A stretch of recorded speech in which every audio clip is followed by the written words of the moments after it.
আমি অবশ্যই বলবো, কারণ আমাদের নাস্তিকদের বা বিজ্ঞান মনস্কদের কখনো কখনো লক্ষ্য হচ্ছে শ্রীরামকৃষ্ণ।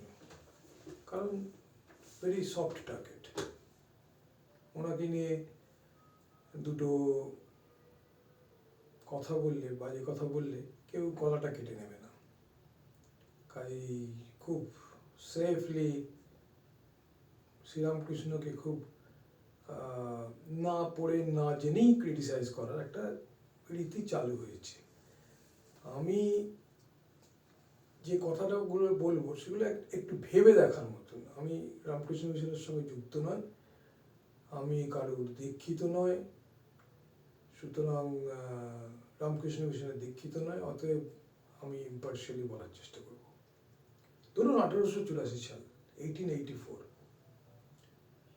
স্টার থিয়েটারে চৈতন্য লীলা হচ্ছে। গিরিশবাবু সেখানে একটা অত্যন্ত বৈপ্লবিক একটা এক্সপেরিমেন্ট করছেন, যেখানে মহিলা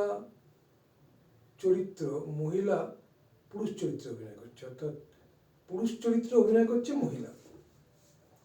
তাহলে বিনোদিনী চৈতন্য করছে। তো সেই সময় it is very well documented যে ইভেন স্বয়ং বিদ্যাসাগরের মতন মানুষ, যিনি মহিলা স্ত্রী শিক্ষা, বিধবা বিবাহ এসব নিয়ে প্রাণপাত করেছেন, বাঙালি তারকে শুধু কষ্টই দিয়েছে। আজকে তার অনেক গুণগান, সে অনেকের আইকন হয়ে গেছে। স্বাভাবিক, ইতিহাস অনেক সময় নিষ্ঠুর। তো বিদ্যাসাগরের প্রতি আমরা সুবিচার করিনি, কিন্তু সেই বিদ্যাসাগরের মতন মানুষ থিয়েটার বলছেন না, বেশ্যাদের দিয়ে অভিনয় করা অব্দি এতটা যেতে পারবো না। সম্ভবত বেঙ্গল থিয়েটারের সভাপতি বা এরকম কোনো একটা পদ থেকে বিদ্যাসাগর পদত্যাগ করলেন। এবং সেই সময় যদি আমরা ব্রাহ্ম সমাজ দেখি, ব্রাহ্ম সমাজ রীতিমতো বিরক্ত। ব্রাহ্ম সমাজের মধ্যে অনেকেই ইংরেজি শিক্ষিত, কারণ 1857 সালে কলকাতা বিশ্ববিদ্যালয় হয়েছে, যে বছর সিপাহী বিদ্রোহে ইংরেজদের পরাজয় হতেই পারত। সেই সময় ইংরেজরা ভেবেছিল যে ইংরেজি শিক্ষা চালু করতে হবে, নাহলে দেশটাকে শাসন করা যাবে না। পরবর্তীকালে মেকলের প্ল্যান আমরা অনেকে বলি, কিন্তু তখন 1857-এই কিন্তু ব্রিটিশরা বুঝে গিয়েছিল যে এই দেশটাকে অস্ত্র দিয়ে শাসন করা যাবে না। আনলেস আমরা এস্টাবলিশ করতে পারি যে তোমাদের কালচার, তোমাদের ট্র্যাডিশন, তোমাদের দর্শন সব কিছু ফালতু, সব কিছু অবৈজ্ঞানিক, তো ফলে তোমরা একটা অসভ্য জাত, এইটা যদি আমরা এস্টাবলিশ করতে না পারি তাহলে এই দেশটাকে শাসন করতে পারবো না। কিন্তু অ্যাজ এ রেজাল্ট ডেফিনেটলি কিছু রিফর্মার বেরিয়েছিল, এবং সেই সমস্ত রিফর্মাররা, সমাজ সংস্কারকরা, যতই তারা শহর কেন্দ্রিক তাদের এরিয়া অফ অপারেশনটা হোক, তথাপি সেই সমস্ত সংস্কার আন্দোলনের ঢেউ কিন্তু গ্রামেও পৌঁছেছিল, সাধারণ মানুষের কাছে পৌঁছেছিল।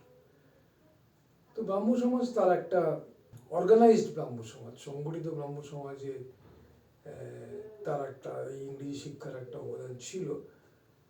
কেশব সেন খুব ভালো ইংরেজি বলতেন, খুব ভালো ইংরেজিতে বক্তব্য রাখতেন।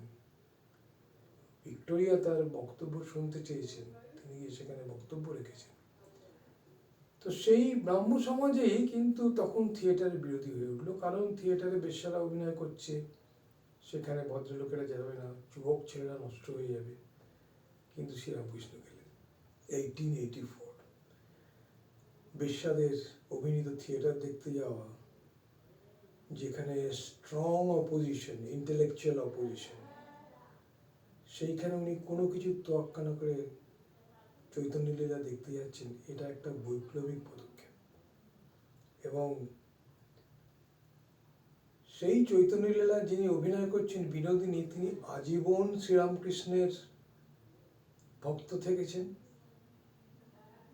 এবং পরবর্তীকালে সারদা মার কাছে যখন এই সমস্ত সেক্স ওয়ার্কাররা, যৌনকর্মীরা আসতেন, তখন এমনকি বলরাম বসুর স্ত্রী, যে বলরাম বসু অত বড় জমিদার,